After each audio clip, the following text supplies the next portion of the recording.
அஸ்ஸலாமு அலைக்கும் மக்களே, எல்லாரும் எப்படி இருக்கீங்க? நல்லா இருக்கீங்கன்னு நினைக்கிறேன். சவுதி அரேபியா ஜித்தால இருக்கக்கூடிய ஒரு ஏரியாவில் ஒரு தெருவுக்கு பாகிஸ்தான் நாட்டை சார்ந்த நபர் ஒருத்தருடைய பெயர் வச்சிருக்காங்க. அவர் இத்தனைக்கு பெரிய ஆள்லாம் கிடையாது, ஒரு சாதாரண ஆள் தான். நம்மள மாதிரி சவுதி அரேபியாவுக்கு பிழைக்கிறதுக்கு வந்த ஒருத்தருடைய பெயரை வச்சிருக்காங்க. அது மட்டும் இல்லாம அவருக்கு சவுதி அரேபியாவில் இருக்கக்கூடிய உயர்ந்த விருதான கிங் அப்துல் அஜீஸ் விருதும் கொடுத்துருக்காங்க. அப்படி அவர் என்ன பண்ணாரு, எதுக்கு அவளை இவ்வளவு கவர்மெண்ட் கௌரவிச்சு அப்படின்னு தான் நம்ம இந்த வீடியோல பார்க்க போறோம். வாங்க ஃபுல் டீட்டெயிலாக பார்ப்போம். நீங்க இப்பதான் நம்ம சேனலுக்கு புதுசுனா சேனலை சப்ஸ்கிரைப் பண்ணுங்க.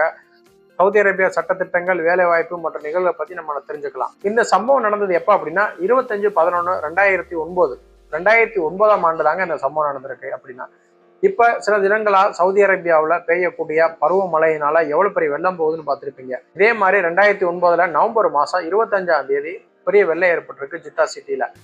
வெள்ளம்னா இதெல்லாம் குறைவுங்க. இது இந்த அளவுக்கு இல்லாம மிகப்பெரிய அளவுல வெள்ளம் போயிருக்கு. இந்த வெள்ளத்துல கிட்டத்தட்ட ஒரு 15 பேர் சவுதி நாட்டை சேர்ந்த குழந்தைகளும் பெரியவங்களும் சேர்ந்து ஒரு வெள்ளத்துல மாட்டிக்கிட்டாங்க.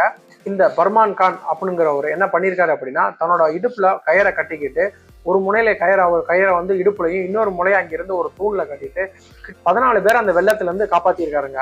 14 பேரை காப்பாத்தின உடனே கடைசியா இருந்த 15ஆரை காப்பாற்ற அவர் செய்யற முயற்சியில ஈடுபட்டு இருக்கையில தாங்க அந்த கடுமையான வெள்ளம் மூலம் அவர் அடித்து செல்லப்படுறாரு. அவர் இந்த சம்பவத்தை இடத்துல இறக்கவும் நேரிடாரு.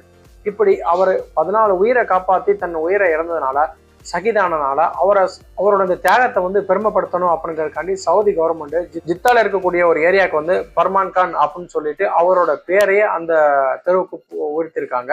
அது மட்டும் இல்லாம அவருக்கு கிங் அப்துல் அஜீஸ் பதக்கம் கொடுத்து அவர் கௌரவப்படுத்தியிருக்காங்க. ஒரு சாதாரண குடிமகன் வெளிநாட்டை சேர்ந்தவர் இவ்வளவு பெரிய அவார்டு வாங்குறது இவர் தான் முதல் முறையா இருக்குன்னா பாத்துக்கங்களேன். அந்த அளவுக்கு தன்னோட தியாகத்தை அவர் மக்களை காப்பாத்திட்டு தன்னோட உயிரையும் இழந்திருக்காருங்கிறதுக்காண்டி அவரை பாராட்டியிருக்காங்க. அதனாலதான் அவரை பாராட்டக்கூடிய வகையில ஒரு தெருவுக்கு அவரோட பேரையும் இந்த அவார்டையும் அவர் கொடுத்திருக்காங்க. கண்டிப்பா இது பாராட்டப்படக்கூடிய விஷயம் தாங்க. மேலும் இது போல சவுதி அரேபியா பத்தி வேற ஒரு தகவல்ல சந்திப்போம் இன்ஷா அல்லாஹ்.